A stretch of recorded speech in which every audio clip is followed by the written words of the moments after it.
So, Michael Gault, the joint most decorated Commonwealth athlete of all time, back home now finally here in Dereham. How are you feeling? Tired, a bit overwhelmed at the moment. It was a goal that I didn't reach 4 years ago, and it was niggling all the time, niggling, and Jan and myself decided we should get that niggle out of the way with, and I've done that now, so I can now retire properly and with no regrets at all. I've done what I want to do. I've equalled Phil Adams' record. I'm quite happy sharing that. Had a chance of breaking it, but it wasn't going to be. It's like my coach said, for every action there's an equal and opposite reaction. So such a high, and then trying to keep up with that was very, very difficult.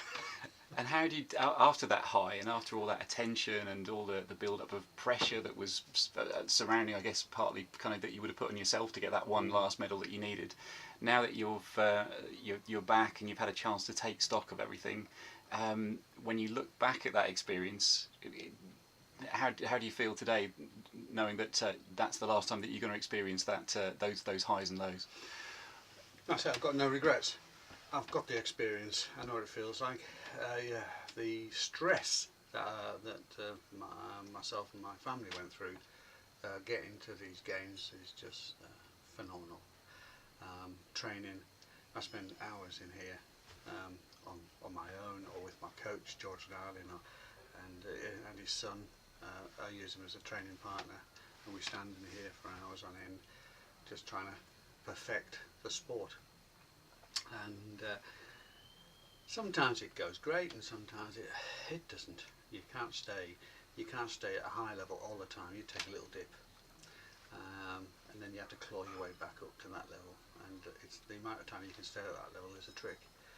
I'm getting on a little bit. Somebody said I'm greying, but I can't see that myself. It's just the sun has bleached my hair slightly, and I'm suffering from aches and pains. I've got trapped nerves in my back. I've got something wrong with my legs. They burn.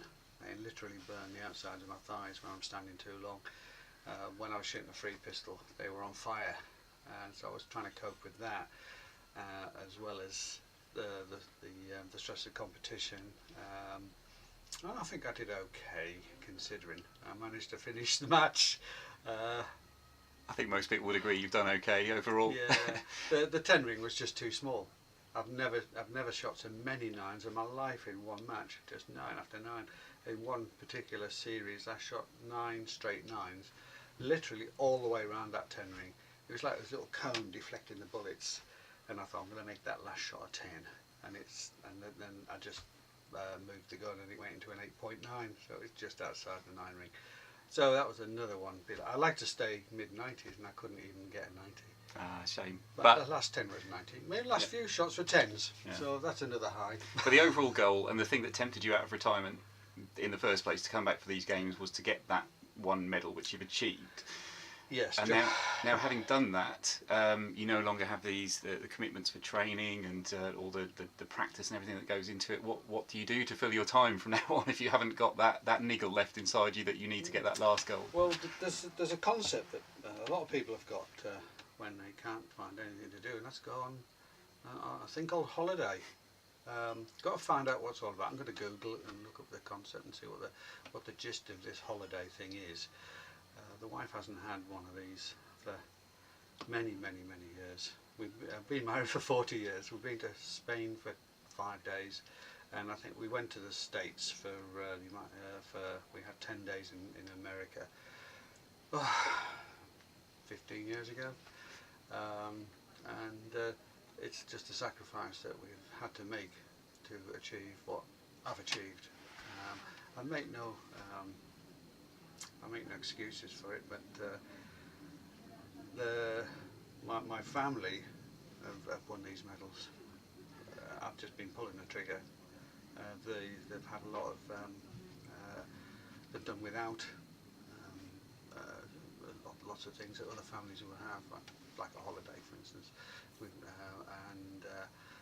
many years ago, when I just started shooting, I was on a very poor wage in the RAF, and I was having to buy bullets or a pair of shoes.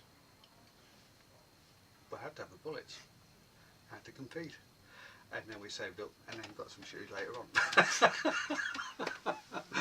It was pretty tough in them days, and I'm still finding it extremely tough now, because up until December last year, in fact up until April this year, I had no funding whatsoever, and then the games funding kicked in, and that replenished my credit card and my bank account from December last year, but that was just 6 months, a 6 months bit of funding in the last 4 years.